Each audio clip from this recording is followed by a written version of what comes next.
So seed starting season is mere weeks away in North Texas. As a matter of fact, I am less than 3 weeks from having to get my seeds started.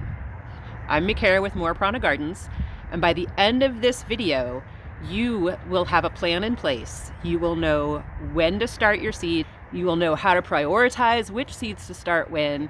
And if you happen to be a spoonie like me, you're going to have a plan for how to get it done even when it feels like you can't, and even if you slip and don't get things done on time. This is part 3 in my Starting Your Garden playlist, so I will put a link at the end for that whole playlist so you can get caught up if you need to.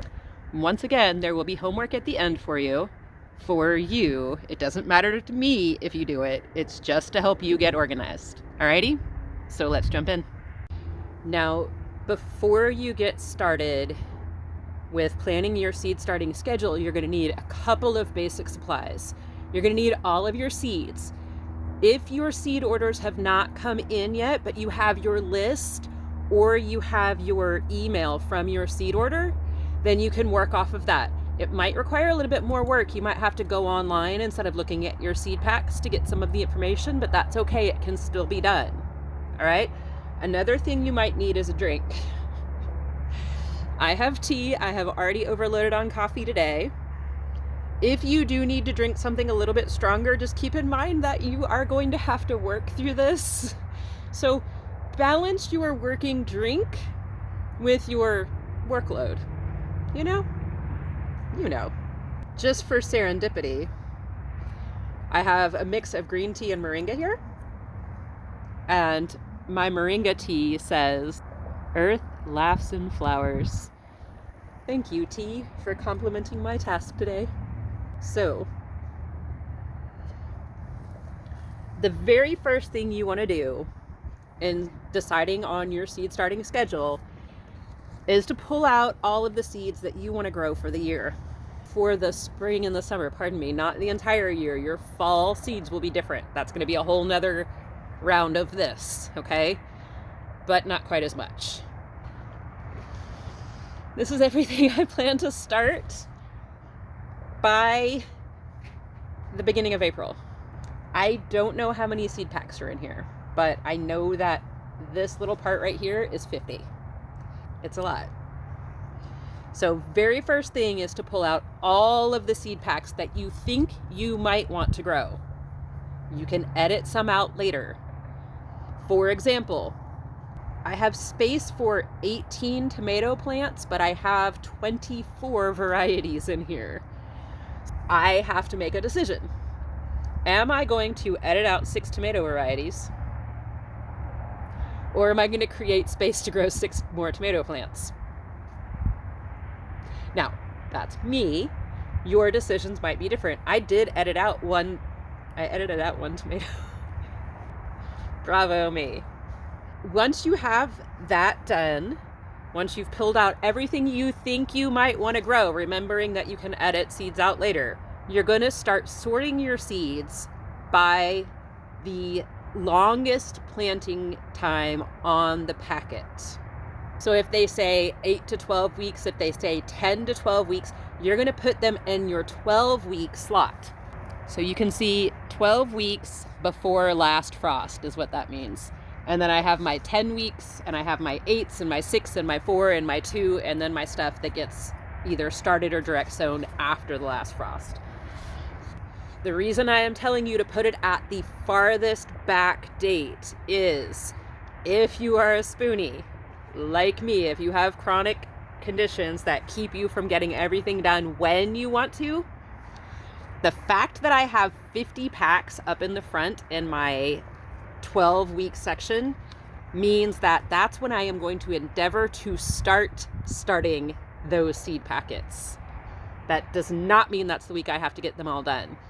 Some of those are 8 to 12, some of those are 10 to 12. So that means I have up to a month of leeway in those. One thing to keep in mind about the seeds that you're starting that are 6 weeks before your last frost or longer is that you're probably going to have to pot these up. Now, if you have not received your seed packets yet, You're going to have to look up your start times online, and that is going to take you a little bit more time. Let me give you some little tips. Your big tomatoes, your hottest peppers, and your eggplants are going to want the most time. The other stuff, you have some time. Once you have it all sorted by weeks to start, the next thing you're going to do is you're going to find your last frost for your area. I looked on almanac.com and I put in my zip code. And it told me that my average last frost is March 17th. Okay, that's cool. But I happen to know that in 2021, our last frost was actually April 20th. I know that because I wrote it down in my planner. Oh, that's another supply you're going to need when you get started, is you're going to need your seeds, a hot drink or something to keep you going, and a planner or a calendar, and possibly some scratch paper.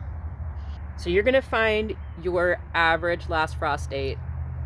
And if you happen to know when it was for 2021 in your area, aim for in between. So my average is March 17th. This year it was April 20th.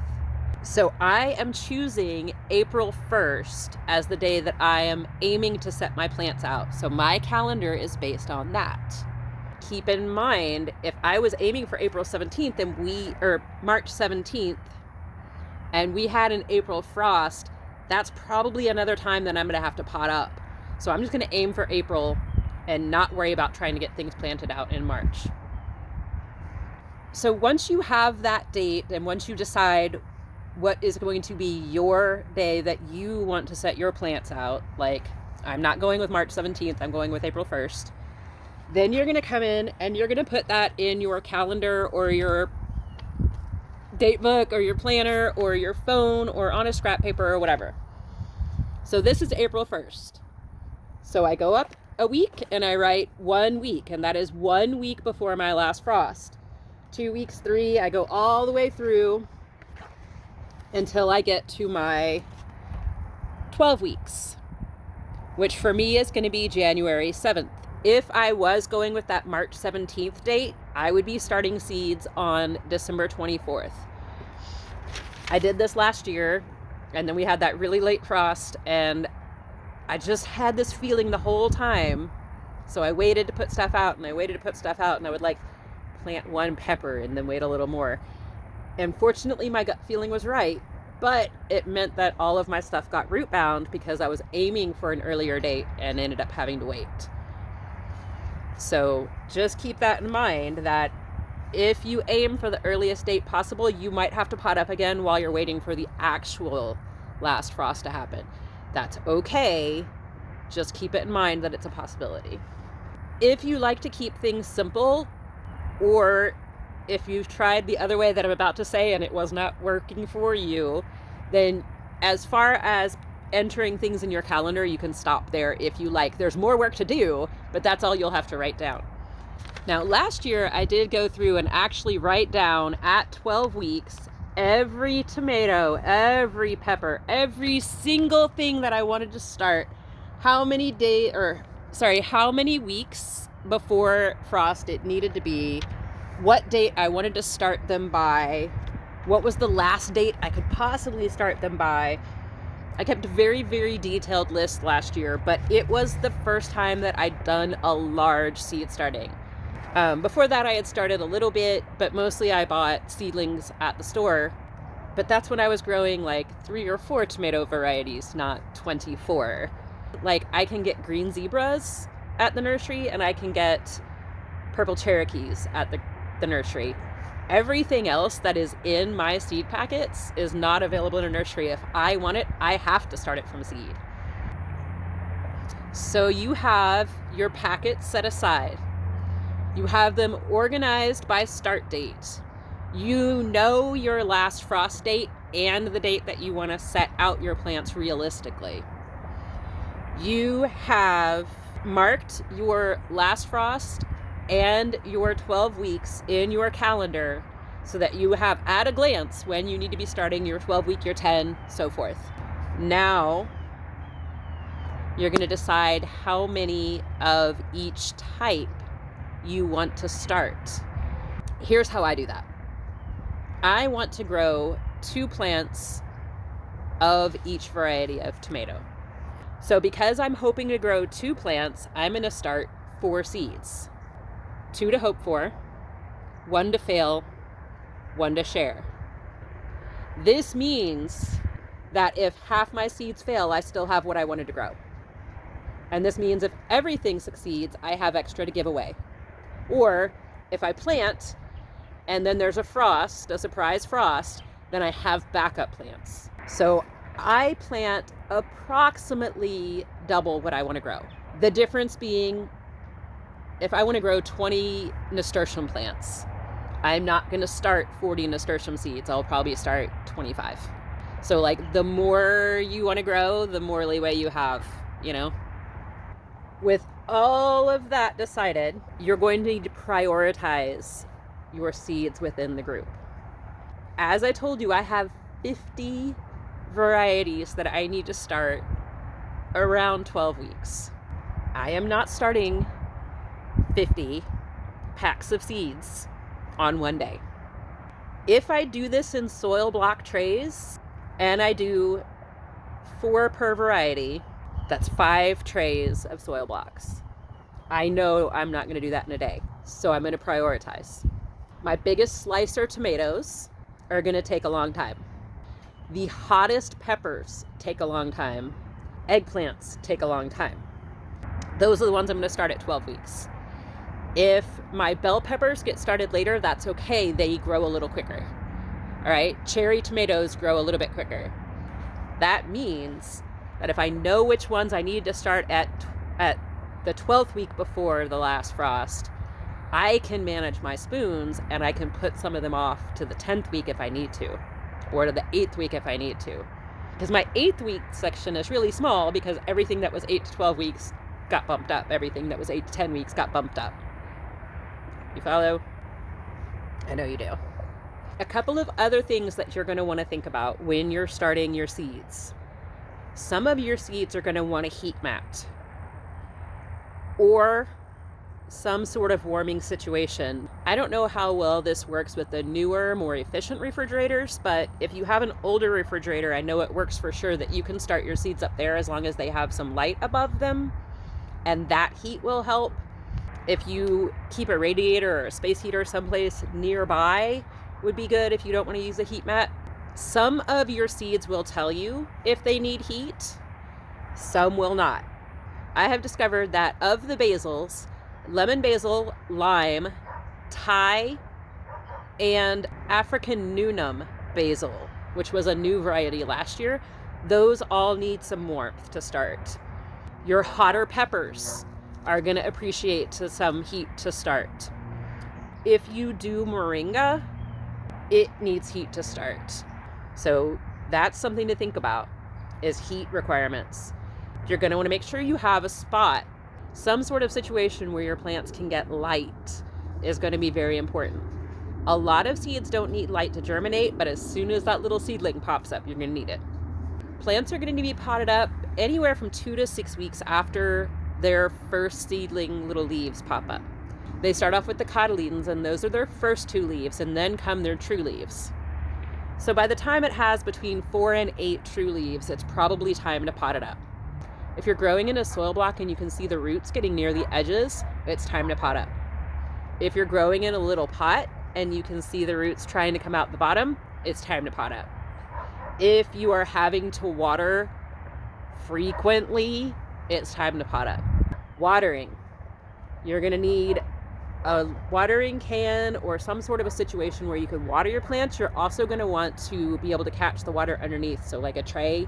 It's really a good idea with seedlings to bottom water anyways, so some sort of a tray is going to be really an exceptional thing to have. You will want either a seed starting mix or a potting mix. You can start your seeds in something like cocoa coir, but that and seed starting mix will not have nutrients in it. So if you do those, you will need to have either compost tea ready or some sort of an organic fertilizer ready to go. That will be needed when you start to see true leaves. Make sure that you have either seed starting pots or a soil blocker or takeout trays or whatever it is that you want to start your seeds in. Be sure you have those things in place before your 12th week. And if you want to get a hold of some mycorrhizal fungi, I have not ordered mine, so this is a reminder to me as well. Get your mycorrhizal fungi ordered. It helps your plants with their roots. It helps them manage their water and their nutrients. Once they get into the ground, it's going to help them build networks and communicate with the other plants so that they can discuss things like predators and so that they can trade nutrients back and forth between them. Plants and fungi have the coolest relationship. It is awesome. I encourage you, if you are that type of a nerd, to really dive into it. It's so neat what they do. All right, so we've gone over everything. We've talked about, if you are a spoonie, how to manage all of that, how to organize your seeds by when you're going to be starting them. We've talked about how to mark that in your calendar, how to prioritize which seeds start first out of each grouping. We have talked about the supplies that you're going to need and deciding how many of each you're going to grow. So now it's time for your homework assignment. Your homework is to do basically the things we just talked about. Pull out your seed packets and put them into groups at 12 weeks, 10 weeks, 8, 6, 4, 2, and then you can make a group that just says AFL, after last frost. Maybe you make a list with those if that makes you feel more comfortable. Last year it made me feel more comfortable. Right now it makes me feel overwhelmed, and I'm just going to go with my packs. Thing 2 on your homework is going to be to find your last frost date and decide what day you plan to set your plants out. The third thing on your homework is going to be to procure your supplies. Have everything you need ready to go before you open that first seed packet, and then you won't find yourself in as much of a crunch. This kind of thing, you're going to find yourself in a crunch at some point. It's happening. But let's prevent as many crunches as we can. The fourth thing on your homework is going to be to prioritize that list and to decide how many you want to plant of each one. At least get your 12th week done. If you get your 12th week done now, then you have it all set to go and you have practice. And then maybe for the 10th week, you don't need to do quite as much prep work. You've kind of already been through it and done the routine and you know where you're going. This is going to be okay. We're going to get this done. I know it is so much to think about. It is so much to prepare and organize, but it is so rewarding. The work I did 1 whole year ago is feeding me this week. And when you think about it like that, it's pretty rewarding. This is the Starting Your Garden playlist. That's going to have help for figuring out which seeds you need to get and for planning your gardens. This one down here is going to be the hardening off your plants video, so that when it's getting close to time to set them out, you know what to do so they don't die the first time you put them outside. Thanks for hanging out. Later, y'all.